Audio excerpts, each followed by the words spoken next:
ഞങ്ങൾക്ക് ആവശ്യമായ കൃപ സ്വർഗത്തിൽ നിന്ന് പകർന്നു തരണം.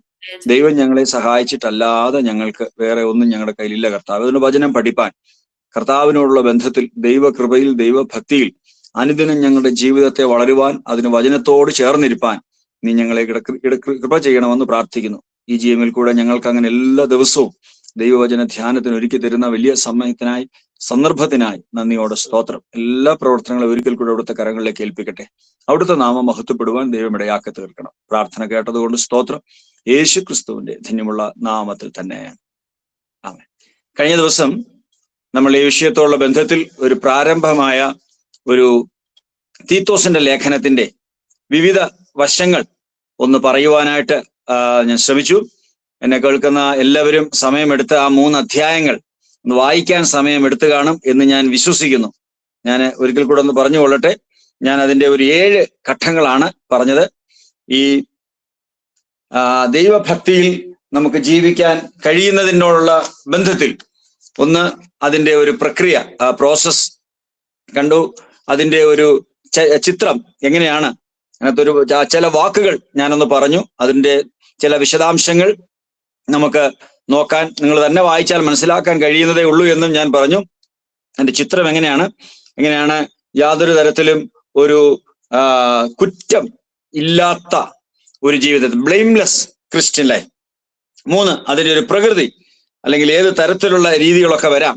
തെറ്റായ കാര്യങ്ങളെയൊക്കെ നമ്മുടെ വാ അടയ്ക്കത്തക്കവണ്ണം ഇടയായി തീരണമെന്ന് അപ്പോസ്തലൻ തീത്തോസിനോട് ഉപദേശം കൊടുക്കുന്നു.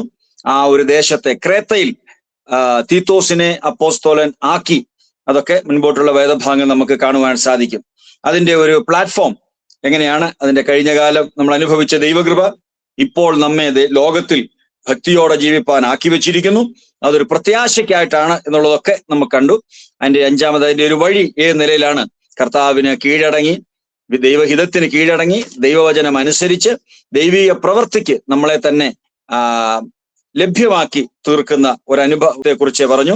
അതിന്റെ ഒരു തെളിവ് എന്താണെന്നും അതിന് ദൈവം നൽകിയിരിക്കുന്ന ഒരു പാറ്റേൺ, രീതി എങ്ങനെയാണെന്നും ഒക്കെയുള്ള ഒരു ഹെഡിങ് മാത്രം കഴിഞ്ഞ ദിവസം നമുക്ക് കാണുവാനായിട്ട് ഇടയായി തീർന്നു. ഞാൻ എൻ്റെ ആദ്യ ഭാഗം, അതിന്റെ പ്രോസസ്സിന്റെ ഒരു തുടക്കം മാത്രം കഴിഞ്ഞ പ്രാവശ്യം ഒന്ന് പറഞ്ഞു. ദൈവം അനുവദിക്കുന്നെങ്കിൽ 1-2 ഭാഗങ്ങൾ, അതിന്റെ കുറച്ച് വാക്യങ്ങൾ നമുക്കത് നോക്കാനായിട്ട് ശ്രമിക്കാം. നമ്മളൊരു വാക്ക് ഞാൻ പറഞ്ഞത്, ഗോഡ്ലിനെസ് എന്ന് പറയുന്നത് നമ്മുടെ ഒരു തീരുമാനം കൊണ്ട് വരുന്നതല്ല. Godliness does not come by decision, എന്നാൽ ഇറ്റ്സ് ഒരു ഡെയിലി ഡിസിപ്ലിൻ ആണെന്ന് ഒരു വാക്ക് ഞാൻ കഴിഞ്ഞ ദിവസം പറഞ്ഞപ്പോൾ, അനുദിന ജീവിതത്തിൽ നമ്മളുടെ ശിക്ഷണത്തിൽ കൂടെയാണ് നാം ദൈവഭക്തിയിലേക്ക് വരുന്നത്. കർത്താവിനോടുള്ള ആഴമായ ബന്ധത്തിലും സത്യത്തോടുള്ള പ്രതികരണത്തിലും നാളുകൾ കൊണ്ട് നമ്മുടെ ജീവിതത്തിൽ വരുന്ന ഒരു വ്യതിയാനം, അല്ലെങ്കിൽ അതിന്റെ ഒരു പ്രതിഫലനമാണ് ഈ ദൈവഭക്തി എന്ന് ഞാൻ പറഞ്ഞു. നമ്മളെ കർത്താവ് തിരഞ്ഞെടുത്തു, കർത്താവിന്റെ മക്കളായി ജീവിപ്പാൻ ദൈവം നമ്മളെ ഇടയാക്കി തീർത്തു. അപ്പോൾ അതിന്റെ ഈ സാധാരണ നമ്മുടെ ജീവിതത്തിൽ പലതരത്തിലുള്ള പ്രതിസന്ധികളിൽ കൂടെ ഒക്കെ നാം കടന്നു പോകാറുണ്ട്. ഞാൻ അങ്ങനെ ഒരു വാക്ക് പറഞ്ഞാണ് കഴിഞ്ഞ ദിവസം അവസാനിപ്പിച്ച് നിർത്തിയത്. പലപ്പോഴും കഴിഞ്ഞ നാളുകളിലേക്ക് നോക്കി നമ്മുടെ ദുഃഖങ്ങൾ, കഴിഞ്ഞ നാളുകളുടെ നഷ്ടങ്ങൾ, അതൊക്കെ നമ്മൾ നിരാശരായി ജീവിക്കുന്ന ചിലരുണ്ട്. ചിലരെ സംബന്ധിച്ച് മുൻപോട്ട് നോക്കി എങ്ങനെയാണ് ഇനി മുൻപോട്ട് പോകാൻ കഴിയുന്നതെന്ന് കഴിയാതെ വ്യാകുലപ്പെട്ട് ജീവിക്കുന്നവരും ഉണ്ടെന്നൊക്കെയാണ് നമ്മൾ കണ്ടത്. ആദ്യ ഭാഗത്ത് അതിന്റെ 1 മുതൽ 4 വരെയുള്ള വാക്യങ്ങളാണല്ലോ നമ്മൾ അതിന്റെ ശരിയായിട്ടുള്ളൊരു പ്രോസസ്സ് എങ്ങനെയാണെന്ന് വിശദമായിട്ട് നോക്കേണ്ട കാര്യമില്ല. അവിടെ 2 കാര്യങ്ങൾ മാത്രം നമുക്ക് നോക്കാം. അപ്പോസ്തലനെ കുറിച്ച് പറഞ്ഞിരിക്കുന്ന ചില വാക്കുകളും അതിന്റെ പ്രധാനപ്പെട്ട 2-3 കീ വാക്യങ്ങളും നമുക്ക് അവിടെ കാണാം. നമുക്കതിന്റെ 1 മുതലുള്ള വാക്യങ്ങൾ വായിച്ചു വരുമ്പോൾ 3-ാമത്തെ വാക്യത്തിൽ എത്തുമ്പോഴാണ് പൗലോസ് അപ്പോസ്തലനെ കുറിച്ച് പ്രതിപാദിച്ചിരിക്കുന്നത്. നിങ്ങൾ വായിച്ചപ്പോൾ കണ്ടു കാണുമായിരിക്കും. നോക്കിയാട്ടെ, പൗലോസ് അപ്പോസ്തലനെ കുറിച്ച് 2 വാക്കുകൾ 4-ാമത്തെ വാക്യത്തിൽ എത്തുമ്പോൾ അതിന്റെ 3-ന്റെ അവസാന ഭാഗത്തേക്ക് എത്തി. ദൈവത്തിന്റെ ദാസനും യേശുക്രിസ്തുവിന്റെ അപ്പോസ്തലനുമായ പൗലോസ് എന്നാണ് എഴുതിയിരിക്കുന്നത്. എന്താണ് ഇത്? നമുക്കൊരു എളുപ്പ വഴി ദൈവഭക്തിയിൽ ജീവിക്കാനായിട്ട്. ഇന്ന് രാവിലെ ഈ പൗലോസ് എന്ന് എഴുതിയിരിക്കുന്ന സ്ഥലത്ത് നമ്മുടെ പേരൊന്ന് ചേർത്ത് വെച്ച് ഒന്ന് ചിന്തിക്കാനായിട്ട് ഒരു ശ്രമം നടത്തി നോക്കിയാട്ടെ. ഇങ്ങനെയായിരിക്കും അപ്പൊ വരിക: ദൈവത്തിന്റെ ദാസനും അല്ലെങ്കിൽ ദാസിയും യേശുക്രിസ്തുവിന്റെ അപ്പോസ്തോലനുമായ നമ്മുടെ പേരവിടെ വരികയാണെങ്കിൽ, അല്ലെ? അപ്പൊ ആ നിലയിൽ വെച്ച് നോക്കുമ്പോഴാണ് ദൈവഭക്തിയിൽ ജീവിക്കുന്നതിന്റെ ആഴം മനസ്സിലാക്കാൻ നമുക്ക് സാധിക്കുന്നത്. അപ്പോസ്തലൻ സ്വന്തം ജീവിതത്തെക്കുറിച്ച് 2 വാക്കുകൾ അവിടെ പറയുകയാണ് ചെയ്യുന്നത്. ഒന്ന്, ഞാൻ ദൈവത്തിന് വേണ്ടി ഒരു കെട്ടപ്പെട്ട ഒരു ദാസനായി യേശുക്രിസ്തുവിനോടുള്ള ബന്ധത്തിൽ എന്റേതായ എല്ലാ അവകാശങ്ങളും, ഇനിയിപ്പോൾ ഞാനൊരു ദാസനാ കർത്താവിന്. അങ്ങനെ നമ്മുടെ ജീവിതത്തെ കാണാൻ കഴിയുന്ന ഒരനുഭവം. അതാണ് ദൈവഭക്തിയിൽ പൗലോസ് അപ്പോസ്തലൻ ആയി തീർന്നു എന്നുള്ളതിനെ വെളിപ്പെടുത്തുന്ന ഒരു പ്രധാനപ്പെട്ട കാര്യം. കഴിഞ്ഞ ദിവസം അതിന്റെ അവസാനം എത്തിയപ്പോൾ ഞാൻ പൗലോസ് അപ്പോസ്തലന്റെ ജീവിതത്തിന്റെ ഒരു മാറ്റം ഞാൻ ഒരു വാക്കിൽ ഒന്ന് സൂചിപ്പിച്ചാണ് നമ്മൾ മുമ്പോട്ട് പോയത്. എന്നെ വളരെ ചിന്തിപ്പിക്കുന്ന ഒരു കാര്യമാണത്. എന്തെന്ന് ചോദിച്ചാൽ, ദമസ്കോസിന്റെ പടിവാതിൽക്കൽ കർത്താവ് സന്ദർശിക്കുന്നതിന് മുമ്പ് വരെ അപ്പോസ്തലന്റെ മനസ്സിൽ, അല്ലെങ്കിൽ പൗലൂസിന്റെ മനസ്സിനകത്തുണ്ടായ ഒരു ആഗ്രഹം ക്രിസ്ത്യാനികളെ പിടിച്ചു കെട്ടുക. ഈ ഒരു താല്പര്യത്തോടും അധികാരപത്രത്തോടും കൂടെ താൻ യാത്ര ചെയ്ത് വരുന്ന സ്ഥലത്താണ് ദൈവം പിടിക്കുന്നത്. എന്നാൽ അവിടെ നിന്ന് മുൻപോട്ട് പോയി തന്റെ ജീവിതത്തിന് വരുന്ന ഒരു വ്യതിയാനം എന്ന് പറയുന്നത് ഇസ് എ ഡ്രാസ്റ്റിക് ചേഞ്ച്. മൊത്തത്തിലുള്ള ഒരു വ്യതിയാനമാണ് തന്റെ ജീവിതത്തിൽ ഉണ്ടാകുന്നത്. സാധാരണ നമ്മൾ കർത്താവിനെ അറിഞ്ഞു കഴിയുമ്പോൾ, സ്നേഹിച്ചു കഴിയുമ്പോൾ, ഏത് നിലയിൽ ക്രിസ്ത്യാനികളെ ഉപദ്രവിക്കണമെന്ന് ആഗ്രഹത്തോടുകൂടെ മുൻപോട്ട് പോയോ ആ മനുഷ്യൻ കർത്താവിന് വേണ്ടി കെട്ടപ്പെട്ടവനായി തീർന്നു. അതല്ലേ അവിടെ താൻ ഇൻട്രൊഡ്യൂസ് ചെയ്യുന്ന 2 വാക്കുകളാണ്. ഞാൻ ദൈവത്തിന്റെ ദാസൻ, ആ ഒരു നിലയിലേക്ക്. 2, യേശുക്രിസ്തുവിന്റെ അപ്പോസ്തോലൻ എന്നുള്ള വാക്ക് അവിടെ പറയുന്നത്, അല്ലെ? ശരിയായിട്ടുള്ള അയക്കപ്പെട്ടവൻ അല്ലെങ്കിൽ ഒരു മിഷണറി എന്ന് തന്നെ കാണാൻ കഴിയുന്നത്. ഈ 2 വാക്കുകൾ അവിടെ രേഖപ്പെടുത്തുമ്പോൾ ദൈവഭക്തി വെളിപ്പെടുത്തുന്നത് നമ്മൾ തന്നെ, ഞാൻ പറഞ്ഞല്ലോ, പൗലോസ് എന്നുള്ള സ്ഥാനത്ത് നമ്മളെ ഒന്നാക്കിയിട്ട് നമ്മളൊന്ന് ചിന്തിക്കണം, ഞാൻ ആരാ? ദൈവത്തിന്റെ ദാസൻ. എന്റെ ജീവിതത്തിന്റെ സകലതും ദൈവത്തിന് മുമ്പിൽ അടിയറവ് പറഞ്ഞൊരു വ്യക്തിയായി ഞാൻ ജീവിക്കുന്നു. ആ ഒരു ചിന്ത നമ്മുടെ ഉള്ളിൽ വന്നു കഴിയുമ്പോൾ ഇടപാടുകൾ, നാം ഇടപെടുന്ന കാര്യങ്ങളിലൊക്കെ നമ്മൾ ആ ചിന്തയ്ക്കനുസരിച്ച് കാര്യങ്ങൾ വരുവാനായിട്ട് ഇടയായിത്തീരും. ഈ ഒരു ഭാഗത്ത് 3 വാക്കുകൾ നമുക്ക് അവിടെ കാണാം. നോക്കിയാട്ടെ, അതിൽ ഏറ്റവും പ്രധാനപ്പെട്ട 3 വാക്കുകൾ. 3-ാമത്തെ വാക്യത്തിൽ വിശ്വാസം, 2 സത്യം, 3 ദൈവഭക്തി. അങ്ങനല്ല എഴുതിയിരിക്കുന്നത്. തന്റെ വൃതന്മാരുടെ വിശ്വാസത്തിനും ഭക്തിക്കനുസാരമായ സത്യത്തിന്റെ പരിജ്ഞാനത്തിനുമായി എന്നാണ് എഴുതിയിരിക്കുന്നത്. അപ്പോ വളരെ പ്രധാനപ്പെട്ട 3 വാക്കുകളാണ് അവിടെ ഉള്ളത്. ഒന്ന്, വിശ്വാസം. ഇതിനെക്കുറിച്ച് നമ്മൾ വിശദീകരിച്ച് വേദഭാഗങ്ങൾ മറ്റുള്ളതിലേക്ക് പോയി ഒരു പഠനം നടത്തേണ്ട ആവശ്യമുണ്ടെന്ന് എനിക്ക് തോന്നുന്നില്ല. വിശ്വാസം, സത്യം, ദൈവഭക്തി. അപ്പൊ ഇതിന്റെ എന്താണ് അതിന്റെ ആ കണക്ഷൻ എന്ന് ഞാനൊന്ന് പറയാം. വിശ്വാസം എന്ന് പറയുന്നത് ഒരു വ്യക്തി ദൈവകൃപയിൽ ജീവിക്കുന്നതിന്റെ 1-ാമത്തെ പടി. കൃപയാലാണ് നാം രക്ഷിക്കപ്പെടുന്നത്.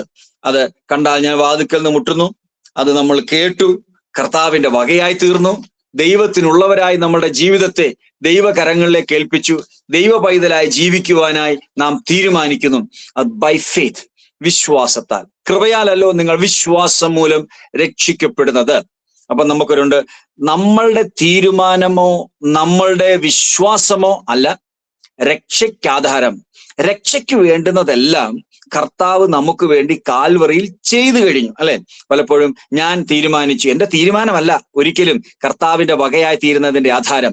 എനിക്ക് വേണ്ടി കാൽവറിയിൽ യേശുക്രിസ്തു പൂർത്തീകരിച്ച ആ വലിയൊരു പ്രവൃത്തി ഞാൻ കൃപയാൽ വിശ്വാസം മൂലം സ്വീകരിക്കുന്നത്. 1-ാമത്തെ പടിയാണത്. അപ്പോൾ ദിവസം തോറും അറിഞ്ഞ സത്യത്തിൽ മുൻപോട്ട് ജീവിക്കുന്ന ഒരു വഴിയുണ്ട്.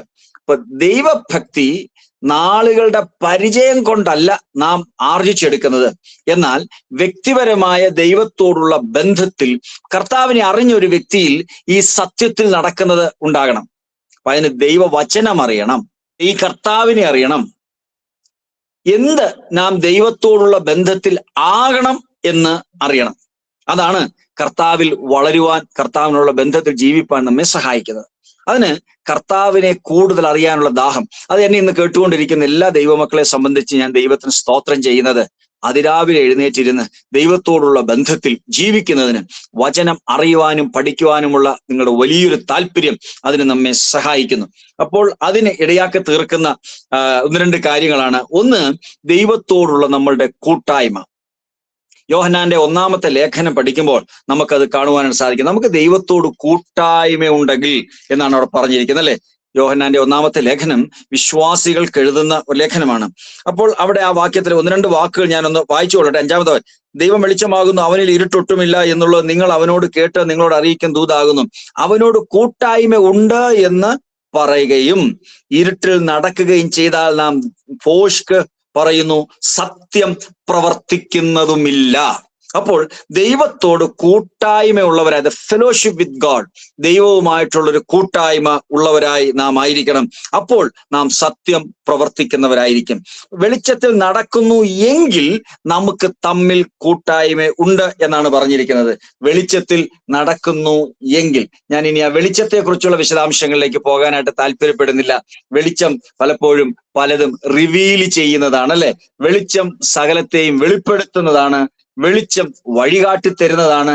വെളിച്ചം നമ്മുടെ ജീവിതത്തിൽ പല കാര്യങ്ങൾക്ക് നമ്മൾ ഇലുമിനേറ്റ് ചെയ്യുന്നതാണ് വെളിച്ചം. അതുകൊണ്ട് നാം ദൈവത്തോടുള്ള ബന്ധത്തിൽ കൂട്ടായ്മയിൽ ജീവിക്കണം. ഒന്ന്, കൂട്ടായ്മ ആവശ്യമാണ്. രണ്ട്, ദൈവവചനം നമ്മെ വളർത്തുന്നതിന് മുഖാന്തരമാക്കി തീർക്കുന്നു.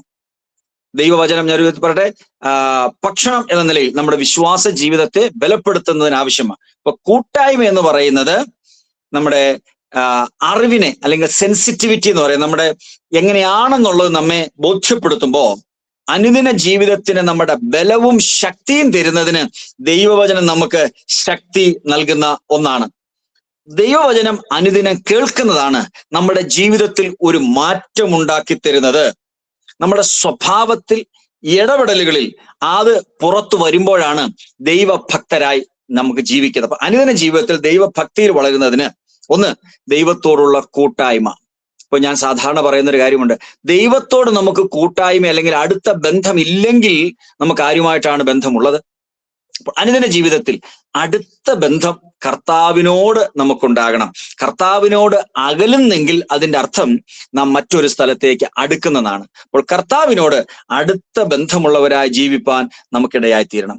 ആരോഗ്യമുള്ള ഒരു ക്രിസ്തീയ ജീവിതം ജീവിക്കുന്നതിന് ദൈവവചനം അതിന്റെ ആഴത്തിൽ പഠിക്കുവാനായിട്ട് നമുക്ക് ഇടയായിത്തീരണം. അപ്പൊ ദൈവവചനം ആഴത്തിൽ പഠിക്കുന്നത് ദൈവവചനത്തിൽ വളരുന്നതിന് നമ്മെ മുഖാന്തരമാക്കി തീർക്കുന്നു. അപ്പൊ ഞാനൊരു വാക്ക് പറഞ്ഞ് മുൻപോട്ട് പോകാൻ ആഗ്രഹിക്കുന്നു.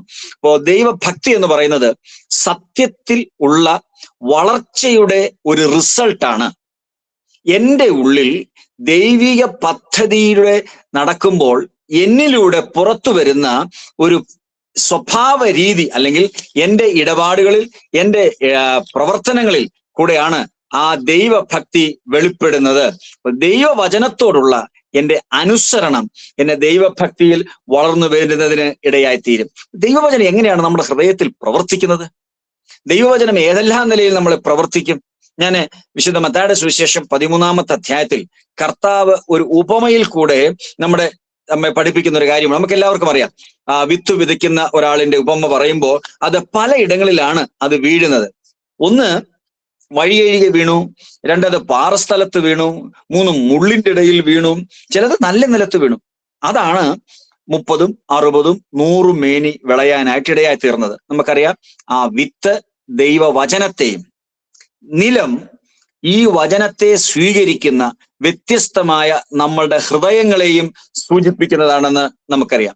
അപ്പോൾ അതിനകത്ത് ഒന്നാമത് പറഞ്ഞത് വഴി അരികെ വീണ വിത്താണ്. കാരണം ഇതെല്ലാം ഒരുപോലുള്ളതാണെങ്കിലും, വിത്തെല്ലാം ഒരുപോലാണെങ്കിലും അത് വീഴുന്ന സ്ഥലം വളരെ പ്രധാനപ്പെട്ടതാണ്. ആ വേദഭാഗം വായിക്കുമ്പോൾ ഞാൻ അതിനകത്ത് 2-3 വാക്കുകൾ മാത്രം ഒന്ന് സൂചിപ്പിക്കട്ടെ. വളരെ നന്നായിട്ട് അറിയാവുന്ന ഒന്നാണല്ലോ നമുക്കത്. അവിടെ പറയുന്നത് വഴിയരികെ വീണത് അത് ഗ്രഹിക്കുന്നില്ലെന്നാ പറഞ്ഞിരിക്കുന്നത്. ദൈവവചനം കേട്ടിട്ടും ഗ്രഹിക്കുന്നില്ല.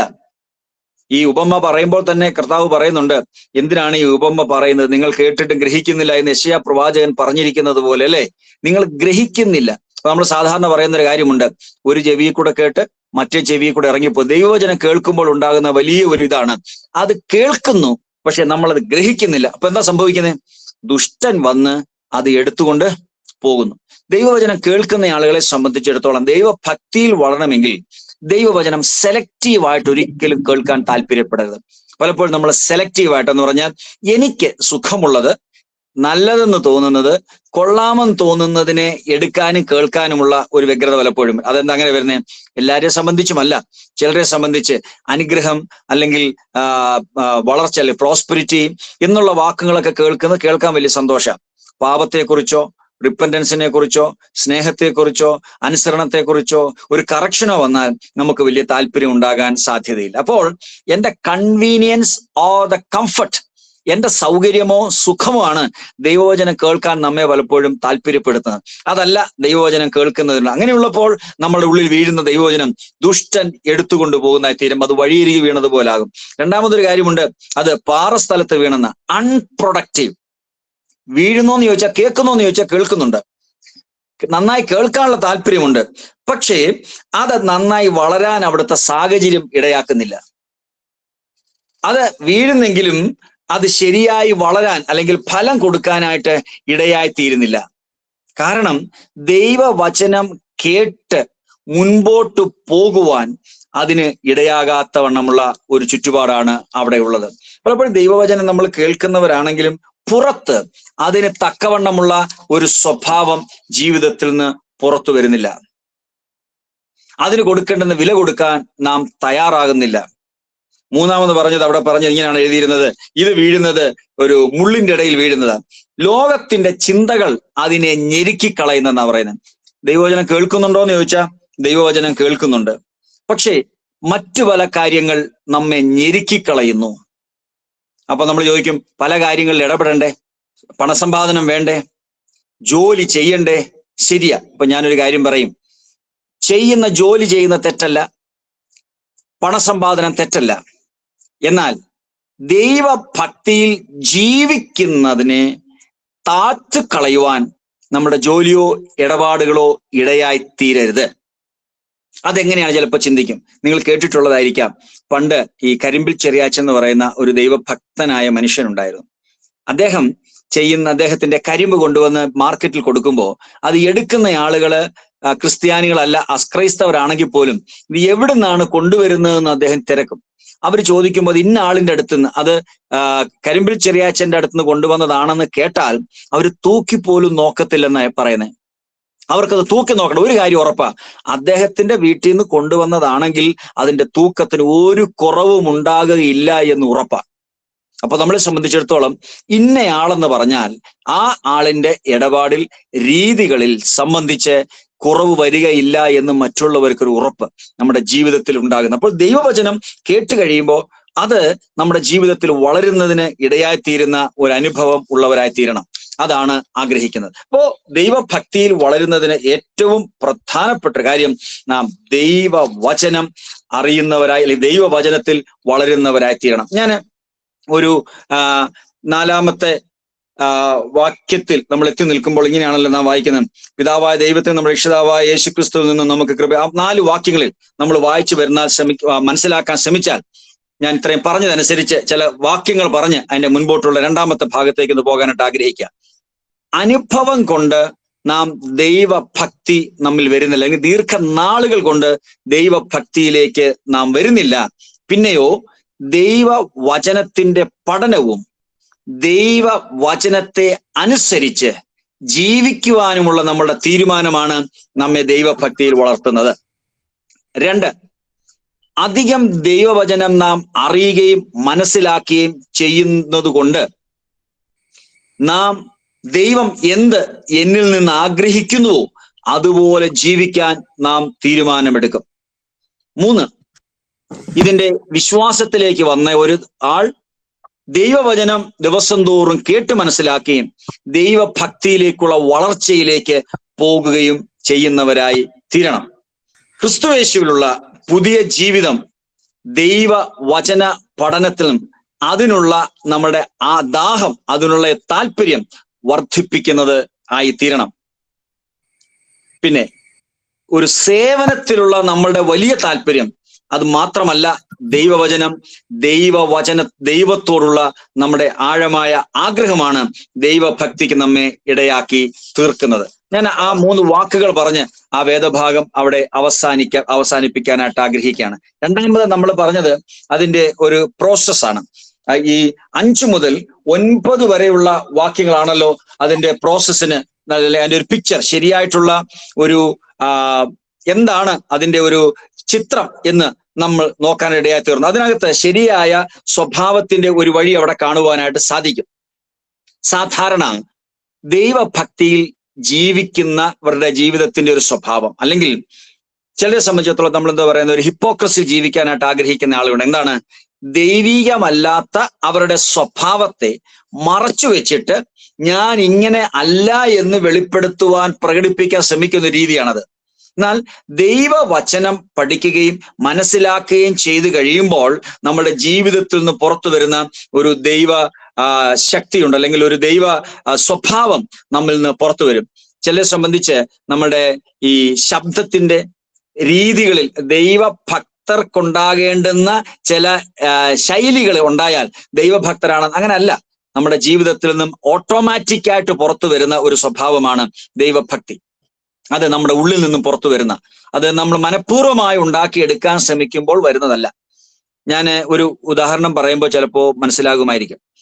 ഈ ബീർബൽ കഥകൾ. ഈ കൊട്ടാരത്തില് ഈ ബുദ്ധിമാനായ ബീർബൽ എന്ന് പറയുന്ന ഒരു മന്ത്രി ഉണ്ടായിരുന്നു. അപ്പൊ ഒരിക്കൽ കൊട്ടാരത്തിൽ ഒരു മനുഷ്യൻ വന്നു. ഇദ്ദേഹത്തെ ആരാണ് എന്താണെന്ന് മനസ്സിലാക്കാൻ വലിയ പ്രയാസം. അപ്പോ രാജാവ് പലതരത്തിലുള്ള അദ്ദേഹത്തിന്റെ കൊട്ടാരത്തിലെ എല്ലാ തരത്തിലുമുള്ള കഴിവുള്ള ആളുകളെ കൊണ്ടുവന്നു. ഭാഷയിൽ നിപുണരായ ആളുകൾ വന്ന് സംസാരിക്കുമ്പോൾ ഏത് ഭാഷയും ഏത് ഡയലക്റ്റിൽ സംസാരിച്ചാൽ ഇദ്ദേഹം ആ രീതിയിൽ മറുപടി പറയും. ഭാഷ കൊണ്ട് മനസ്സിലാകുന്നില്ല, രീതി കൊണ്ട് മനസ്സിലാകുന്നില്ല. അപ്പോഴാണ് ബീർബലിനെ വിളിക്കുന്നത്. അപ്പോൾ ബീർബൽ വന്നിട്ട് രാജാവിനോട് ഒരു സജഷൻ പറയും. ഇന്ന് രാത്രി അദ്ദേഹം ഇവിടെ കിടക്കാനായിട്ട് അനുവദിക്കണം. ഏത് മുറിയിലാണ് കിടക്കാൻ കൊടുക്കുന്നതെന്ന് എന്നോട് നേരത്തെ ഒന്ന് പറയണം. അപ്പൊ ബീർബൽ ചില ക്രമീകരണങ്ങളൊക്കെ ആ മുറിയിൽ നേരത്തെ ചെയ്തിട്ട് അദ്ദേഹം നല്ല ഉറക്കത്തിൽ വന്നപ്പോൾ അറിയാതെ അദ്ദേഹത്തിന്റെ മുഖത്തേക്ക് വെള്ളം വീഴാനുള്ള ക്രമീകരണം നേരത്തെ ചെയ്തിരുന്നു. മുഖത്തേക്ക് വെള്ളം ഒഴിച്ചു. ഈ അറിയാത്ത സമയത്ത് നല്ല ഉറക്കത്തിൽ പെട്ടെന്ന് മുഖത്തേക്ക് വെള്ളം വീണപ്പോ ഇദ്ദേഹം ചാടി എഴുന്നേറ്റിട്ട് ആദ്യം പറയുന്ന ഒരു വാക്കുണ്ടല്ലോ, ഇത് കേൾക്കാനായിട്ട് അദ്ദേഹം ക്രമീകരിച്ചിരുന്നു. ഈ വാക്ക് പുറത്തോട്ട് വന്നപ്പോൾ അറിയാം സത്യത്തിൽ ഈ മനുഷ്യൻ ആരാന്ന്. ബാക്കി നല്ല ബോധത്തിലിരിക്കുമ്പോ ആളുകളോട് സംസാരിക്കുമ്പോൾ അദ്ദേഹത്തിന് മനഃപൂർവ്വമായി ഏത് ഭാഷ ചോദിച്ചാലും അറിവിൽ നിന്നും അദ്ദേഹത്തിന് പ്രതികരിക്കാൻ പറ്റും. എന്നാൽ പെട്ടെന്ന് ഒരു പ്രതീക്ഷയില്ലാത്ത സമയത്ത് എന്തെങ്കിലും ഒരു കാര്യം വരുമ്പോ തിരിച്ചുള്ള പ്രതികരണം ഉണ്ടല്ലോ, പെട്ടെന്ന് വരുന്ന ഒരു പ്രതികരണം, അത് കേൾക്കുമ്പോൾ മനസ്സിലാകും ഈ മനുഷ്യൻ സത്യത്തിൽ ആരാണെന്ന്. നമ്മുടെ ദൈവഭക്തി മനസ്സിലാക്കുന്ന വഴി എങ്ങനെയാണെന്നറിയാമോ? നമ്മൾ പ്രതീക്ഷിക്കാത്ത നിലയിൽ എന്തെങ്കിലും ഒരു കാര്യം നമ്മളുടെ നേരെ വന്നാൽ അന്നേരം നമുക്കുണ്ടാകുന്ന ഒരു പ്രതികരണം കേട്ടാലാണ് സത്യത്തിൽ ദൈവഭക്തി തിരിച്ചറിയാനായിട്ട് സാധിക്കുന്നത്. അത് നമ്മളുടെ അല്ലാത്തപ്പോൾ നമ്മൾ നല്ല ബോധത്തോടാകുമ്പോൾ പ്രാർത്ഥനയുടെ രീതികൾ അല്ലെങ്കിൽ ഒരു ദൈവഭക്തിയുടെ രീതികളെ, ഭാഷാ ശൈലികള്, അതിന്റെ ശബ്ദ വേരിയേഷനും കൊണ്ടൊക്കെ ആക്കി തീർക്കുക. അങ്ങനെയല്ല. നമ്മുടെ ജീവിതത്തിന്റെ ഏത് സമയത്തും ഒരു ദൈവഭക്തന് ചേരുന്ന രീതിയിലുള്ള വാക്കുകൾ, സ്വഭാവങ്ങൾ, ഇടപാടുകൾ ഇത് പുറത്തു വരത്തക്കവണ്ണം രൂപപ്പെട്ട ഒന്നായിരിക്കണം. അത് വളരെ നന്നായി പൗലോസ് അപ്പോസ്തലന്റെ ജീവിതം പഠിക്കാനായിട്ട് ശ്രമിച്ചാൽ നമുക്കത് മനസ്സിലാക്കാൻ സാധിക്കും. പൗലോസ് അപ്പോസ്തലന്റെ ജീവിതത്തിൽ തനിക്ക് ബുദ്ധിമുട്ടുകൾ വരുമ്പോൾ, പ്രയാസങ്ങൾ വരുമ്പോൾ, അല്ലെങ്കിൽ തന്റെ ജീവിതത്തിൽ കഷ്ടതകളേറി വരുമ്പോൾ പറയുന്നു, എനിക്ക് ജീവിക്കുന്നത് ക്രിസ്തുവും മരിക്കുന്നത് ലാഭവും. ഇത് തന്റെ ജീവിതത്തിന്റെ ആധാരമാക്കി തീർക്കുക. അതൊന്നും ഒരു വിഷയമല്ല. ജീവിതത്തിന്റെ അവസാനത്തോട് എത്തി നിൽക്കുമ്പോൾ തിരിഞ്ഞു നോക്കിയിട്ട് ഒരു റിഗ്രറ്റ് ഇല്ലാത്ത ഒരു ജീവിതമാണ്. പലപ്പോഴും സംഭവിക്കാൻ സാധ്യതയുള്ള ഒരു കാര്യമാണ് വിശ്വാസം. ദൈവഭക്തിയിൽ ജീവിക്കുന്ന ആളുകൾക്ക് നേട്ടങ്ങൾ ഉണ്ടാക്കാൻ ചിലപ്പോൾ കഴിയാതെ വന്നേക്കാം. ചിലപ്പോൾ ഇരുന്ന് സാവകാശം ചിന്തിക്കുമ്പോൾ, ഞാൻ ദൈവഭക്തനായിട്ട് ജീവിച്ചിട്ട് എന്തോ നേടാൻ പറ്റിയല്ലേ. ചിലരെ സംബന്ധിച്ച് അവർ ദൈവത്തെ ഇല്ലാതെ, ദൈവഭയമില്ലാതെ, ദൈവത്തെ അറിയാതെ അവരുടെ ഇഷ്ടം പോലൊക്കെ ജീവിക്കുമ്പോൾ നന്നായി വളരുന്ന കാണുമ്പോൾ വല്ലാത്തൊരു പ്രയാസമാണ്. അങ്ങനെയുള്ള ചിന്തയാണ് സങ്കീർത്തനക്കാരൻ 73-ാം സങ്കീർത്തനത്തിൽ വായിക്കുമല്ലേ, അവരെ ഇപ്പോ നന്നായി കണ്ടു, തിരിഞ്ഞാ വന്നപ്പോ കാണാൻ പോലുമില്ല. ജീവിതത്തിൽ നിലനിൽക്കുന്നത് ദൈവഭക്തിയിൽ ജീവിക്കുന്ന ഒരു ഭക്തൻ നേട്ടങ്ങൾ ഉണ്ടാക്കാൻ കഴിഞ്ഞില്ലായിരിക്കാം, പക്ഷെ നേരോടെ ജീവിക്കുന്നവർക്ക്, അടുത്ത വാക്ക്, ഒരു നന്മയ്ക്കും കുറവില്ല. ഞാനത് പറയുമ്പോൾ ഞാൻ പറയാതെ തന്നെ അനേകം വേദഭാഗങ്ങൾ നിങ്ങളുടെ മനസ്സിലുണ്ടാകാം. ഞാൻ കാര്യം പറയട്ടെ, വേദപുസ്തകത്തിൽ അങ്ങനെ എഴുതിയിരിക്കുന്നെങ്കിൽ തീർച്ചയായും അച്ചിട്ട നേരോടെ നടക്കുന്നവർക്ക് ഒരു നന്മയ്ക്കും കുറവെന്ന് എഴുതിയിരിക്കുന്നത്. കുറവ് വരുത്താതെ നടത്തുന്ന ഒരു സ്വർഗത്തിലെ ദൈവമുണ്ട്. അതുകൊണ്ട് ഇന്ന് രാവിലെ നമ്മുടെ ഹൃദയത്തിനകത്ത് ഉറക്കേണ്ടുന്ന ഒരു കാര്യം, ദൈവമേ, ഏത് നിലയിലായാലും ഞാൻ ദൈവഭക്തിയിൽ ജീവിക്കുക എന്നുള്ളതാണ് എൻ്റെ ജീവിതത്തിന്റെ ആധാരമെന്ന് നമുക്ക് തീരുമാനിക്കണം. ചിലപ്പോൾ ബുദ്ധിമുട്ടുകൾ വന്നേക്കാം. എല്ലാവരും ചിലപ്പോൾ ചോദിക്കും, സാധാരണ പറയത്തില്ലേ, ഓ ഒന്നും അറിയത്തില്ല, ഒരു പൊട്ടനാ, കാര്യം ഇങ്ങനെയൊക്കെ പോയാൽ എങ്ങനെ കാര്യം നടക്കുന്നേ. ഞാനും ഒക്കെ കേട്ടിട്ടുള്ള കാര്യമാണ്. ദൈവഭക്തരായി ജീവിപ്പാൻ ദൈവം നമ്മളെ ഇടയാക്കി തീർക്കണം. നമുക്ക് അതിന്റെ രണ്ടാമത്തെ ഭാഗത്തേക്ക് 5 മുതലുള്ള വാക്യങ്ങൾ വായിക്കുമ്പോൾ നിങ്ങൾ വായിച്ചു കാണാം. ഞാനത് മുഴുവനും വിശദീകരിച്ച് പറയാനായിട്ട് സമയം കിട്ടുമോ എന്ന് എനിക്കറിയത്തില്ലെങ്കിലും, ഇവിടെ എന്തിനാണ് പൗലോസ് അപ്പോസ്തലൻ ഈ തീത്തോസിനെ ക്രേത്തയിൽ ആക്കിയത് നിങ്ങൾ വായിച്ചു കാണുമല്ലോ. അതിന്റെ 5-ാമത്തെ വാക്യം വായിക്കുമ്പോൾ തന്നെ ആ 2 കാര്യങ്ങൾ നമുക്ക് അവിടെ കാണാം. അവിടെ പറയുന്നു, ശേഷിച്ച കാര്യങ്ങളെ ക്രമത്തിലാക്കാനും പിന്നെ ഞാൻ നിന്നോട് ആജ്ഞാപിച്ചതുപോലെ പട്ടണം തോറും മൂപ്പന്മാരെ ആക്കി വെക്കേണ്ടതിനും. ഇതാണ് അപ്പോസ്തലൻ അവിടെ തീത്തോസിനെ ആക്കുന്നതിന്റെ പ്രധാനപ്പെട്ട കാര്യം. കാരണം വിശ്വാസത്തിന്റെ കുറവ് തീർക്കാൻ തെസ്സലോനിക്കർക്ക് എഴുതിയ 1-ാമത്തെ ലേഖനം 3-ാം അധ്യായത്തിന്റെ 10-ാമത്തെ വാക്യം വായിക്കുമ്പോഴും ഇതിന്റെ വേറെ ഒരു തരത്തിൽ അപ്പോസ്തലൻ ആ പുസ്തകം അവിടുത്തെ സഭയ്ക്ക് എഴുതുമ്പോൾ എഴുതുന്നുണ്ട്. വിശ്വാസത്തിന്റെ കുറവ് തീർപ്പാനായി രാവും പകലും വളരെ താല്പര്യത്തോടെ ഞാൻ പ്രാർത്ഥിച്ചു പോരുന്നാണ് ആ വേദഭാഗത്ത് എഴുതിയിരിക്കുന്നത്. ഇനി ഈ വേദഭാഗത്തുള്ള ദൈവഭക്തിയോടെ ജീവിക്കേണ്ടതിന്റെ പിക്ചർ എങ്ങനെയായിരിക്കുന്നതാണ് അതിന്റെ ആ ഒരു ചിത്രം എന്ന് നമുക്ക് നോക്കാം. ഞാൻ 1, 2, 3 എന്ന് വേഗത്തിൽ പറയാം, നമ്മുടെ സമയം അവസാനിക്കുന്നത് കൊണ്ട് ഇനി പറഞ്ഞ് അവസാനിപ്പിക്കാൻ സമയമില്ല. നിങ്ങൾ വായിച്ചാൽ തന്നെ അവിടെ മനസ്സിലാകും. 6, 7, 8, 9 വാക്യങ്ങൾ വായിക്കുമ്പോൾ നിങ്ങൾ നോക്കിയും കണ്ടുപിടിക്കാൻ ശ്രമിച്ചപ്പോൾ ഇത് തന്നെയാണോ കണ്ടത് നോക്കണേ. ദൈവഭക്തരായി ജീവിക്കുന്ന ഒരാൾ നിരപവാദ്യൻ ആയിരിക്കണം, അപവാദത്തിന് ഇടയില്ലാത്ത ജീവിതം ഉള്ളവരായിരിക്കണം. ഞാനിത് പറയുമ്പോൾ വർഷങ്ങൾക്ക് മുമ്പേ കേട്ടിട്ടുള്ള വളരെ ബേസിക് ആയിട്ടുള്ള വിശ്വാസികളോട് പറയുന്ന ഒരു വാചകമാണ്. നമ്മൾ പണ്ട് പറയുമായിരുന്നു, പാലാ കുടിക്കുന്നതെങ്കിലും ഈ പനയുടെ കീഴിൽ നിന്ന് കുടിക്കരുതെന്ന്. കാര്യം എന്നാ, നിറം ഒന്നായതുകൊണ്ട് കാണുന്നവർക്ക് ഇദ്ദേഹം പനയിൽ നിന്ന് എടുത്തതാ കുടിക്കുന്നതെന്ന് തോന്നും. നമ്മൾ തെറ്റുവല്ലതും ചെയ്തോ? ഇല്ല. കാണുന്നവൻ നമ്മെ കണ്ടിട്ട് ചിലപ്പോൾ കുറ്റം പറയാൻ ഇടവരും.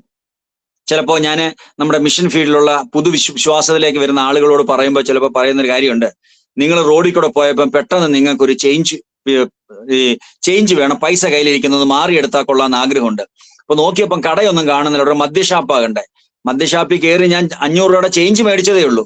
പക്ഷെ ഞാൻ പുറത്തോട്ട് ഇറങ്ങുമ്പോൾ അതുവഴി റോഡിൽ കൂടെ പോയ ബസ്സിനകത്ത് വേറെ ചിലർ ഇരിപ്പുണ്ടായിരുന്നെങ്കിൽ അവരിത് കാണും. അവർ നോക്കുമ്പോൾ ഈ വിശ്വാസി എവിടെ നിന്ന് ഇറങ്ങി വരുന്നത് ബോർഡ് വെച്ചതിനകത്തുനിന്ന്. പുള്ളി ഒന്നും ചെയ്തില്ല, ഒരു തെറ്റും ചെയ്തില്ല, ആകെ ചെയ്തത് തന്റെ പൈസ കൊടുത്തൊന്ന് ചേഞ്ച് മേടിച്ചെന്ന് മാത്രമേ ഉള്ളൂ. പക്ഷെ ബസ്സിനകത്തിരുന്ന് കണ്ട പുള്ളി മിക്കവാറും അങ്ങ് ചെല്ലുന്ന നേരം കൊണ്ട് അദ്ദേഹത്തിന് അറിയാവുന്ന സകല ഫോൺ നമ്പറിൽ വിളിച്ചു പറയും, ഇന്ന ആളിനെ ഞാൻ ഇന്നടുത്ത് വെച്ച് കണ്ടു. തീർന്നോ കാര്യം? കിട്ടിയ പുള്ളികളാണെങ്കിൽ നമുക്ക് സാധാരണ ചില ആളുകളുണ്ടല്ലോ, ഞാനേ ഒരു കാര്യം കേട്ടു, ഞാൻ ആരോടും പറയണ്ടെന്ന് നിങ്ങളോട് പറയുക, നിങ്ങൾ ആരോടും പറയത്തില്ലെന്ന് എനിക്കറിയാം, ആരോടും പറയരുതെന്ന് പറഞ്ഞാൽ എന്നോടും പറഞ്ഞത് ഇത്രയും പറഞ്ഞ കാര്യം കണ്ടതായിട്ട് എന്നോട് പറഞ്ഞു, മതിയല്ലോ അല്ലേ, ബാക്കി എല്ലാവരും അറിയാൻ. അതുകൊണ്ട് സൂക്ഷ്മതയോടെ ഈ കാര്യത്തിൽ മാത്രമല്ല എല്ലാ കാര്യങ്ങളിലും കുറ്റം പറയാൻ ഇടവരാതെ വണ്ണം ജീവിക്കുന്ന ഒരു ജീവിതമാണ്. അപ്പോൾ നിരപവാദ്യനായി ജീവിക്കണം. അങ്ങനെയാണ് 6-ാമത്തെ വാക്യം. ഞാൻ അതിന്റെ ലിസ്റ്റ് മാത്രം 1, 2, 3 പറഞ്ഞാൽ നമ്മുടെ സമയം തീരുന്നത് കൊണ്ടാണ്. കുറ്റമില്ലാത്തവനായിരിക്കണം, ഏക ഭാര്യയുടെ ഭർത്താവായിരിക്കണം, സ്വന്തം കുടുംബത്തെ ശരിയായി നയിക്കുന്നവനായിരിക്കണം, മക്കളുടെ മുമ്പിൽ വിശ്വാസിയായി ജീവിക്കണം, ദുർനടപ്പില്ലാതെ അനുസരിക്കുന്ന ഒരാളായി ജീവിക്കണം. ഇത്രയും കാര്യങ്ങൾ 6-ാമത്തെ വാക്യത്തിൽ കാണാം. അതാണ് നമ്മുടെ ഒരു ശരിയായിട്ടുള്ളൊരു ചിത്രം, ഒരു ദൈവഭക്തനായി ജീവിക്കാൻ ആഗ്രഹിക്കുന്ന ഒരാളിന്റെ. 7-ാമത്തെ വാക്യത്തിൽ നോക്കിയാൽ അവിടെ പറയുന്നു, ജാഗ്രതയുള്ള സൂക്ഷ്മതയുള്ള ജീവിതം ജീവിക്കണം.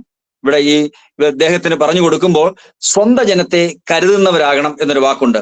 പിന്നെ ഒരു വാക്ക്, തന്നിഷ്ടക്കാരനാകരുത്, കോപിയാകരുത്, മദ്യപ്രിയനാകരുത്, ദ്രവ്യാഗ്രഹിയാകരുത്, തല്ലുകാരനാകരുത്. ഇത് ആ ഭാഗത്ത് പറഞ്ഞിട്ടുണ്ട്. ഇത് വായിക്കുമ്പോൾ ഞാനിത് വായിച്ചപ്പോ തന്നെ എന്റെ മനസ്സിലും തോന്നി, കർത്താവേ, എന്റെ ജീവിതത്തിലും അല്ലെ കോപം ചിലപ്പോൾ പെട്ടെന്ന് വരുന്ന സന്ദർഭങ്ങളില്ലേ ദൈവഭക്തിയിലേക്ക് വളരുന്നതിന്. 8-ാമത്തെ വാക്യത്തിൽ അതിഥിപ്രിയനായിരിക്കണം, സൽഗുണപ്രിയനായിരിക്കണം, സുബോധം, നീതി, ജിതേന്ദ്രിയൻ ആയിരിക്കണം, നിർമ്മലനായിരിക്കണം, പത്യോപദേശത്താൽ പ്രബോധിക്കപ്പെട്ടവനായിരിക്കണം, വിരോധി ലജ്ജിക്കത്തക്കവണ്ണമുള്ള ഒരു ജീവിതം ജീവിക്കുന്നവനായിരിക്കണം, വചനം മുറുകെ പിടിക്കുന്നവനായിരിക്കണം. 9-ാമത്തെ വാക്യത്തിന്റെ അവസാനം വന്നിരിക്കുന്നത്. ഞാനിതെല്ലാം കൂടെ ചേർത്തൊന്ന് പറയട്ടെ. നമ്മുടെ ജീവിതത്തിൽ എവിടെയാണ് ഇതിനകത്ത് ഒരു കുറവുള്ളത്, അല്ലെങ്കിൽ ആകാൻ കഴിയാത്ത നിലയിൽ എത്തി നിൽക്കുന്നതെന്ന് നമ്മൾ തന്നെ ഒന്ന് നോക്കി, ദൈവമേ, ഈ നിലയിലാകാനായിട്ട് എൻ്റെ ജീവിതത്തിൽ എനിക്ക് കഴിഞ്ഞിട്ടില്ലെന്ന് തോന്നുന്നെങ്കിൽ ദൈവത്തോട് ഇന്ന് രാവിലെ നമുക്ക് ഒരു പ്രാർത്ഥിക്കണം. ഞാൻ ആ ലിസ്റ്റ് ഒന്നും കൂടെ പറയാനൊന്നും ആഗ്രഹിക്കുന്നില്ല.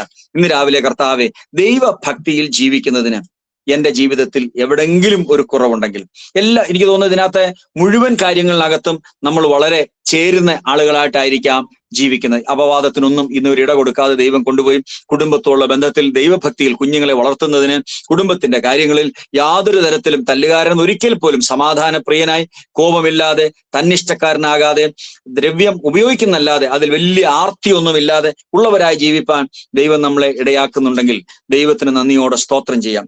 ഈ പ്രഭാതത്തിൽ നമ്മുടെ ജീവിതം ദൈവഭക്തിക്ക് അനുയോജ്യമായ ഒരു സ്വഭാവം വെളിപ്പെടുത്തുന്ന ഒന്നായി തീരാം. അത് കാലങ്ങൾ കൊണ്ട്, നമ്മുടെ ജീവിതത്തിന്റെ ഇടപാടുകൾ കൊണ്ട് വെളിപ്പെടുത്തിയ ഒന്നായി തീരണം. ഞാനൊരു ഉദാഹരണം പറഞ്ഞല്ലോ, ഒരു ദൈവഭക്തനെ കുറിച്ച്. അതുപോലെ ഞാൻ ഇത് പറഞ്ഞ് അവസാനിപ്പിച്ച് നിർത്താൻ ആഗ്രഹിക്കുക.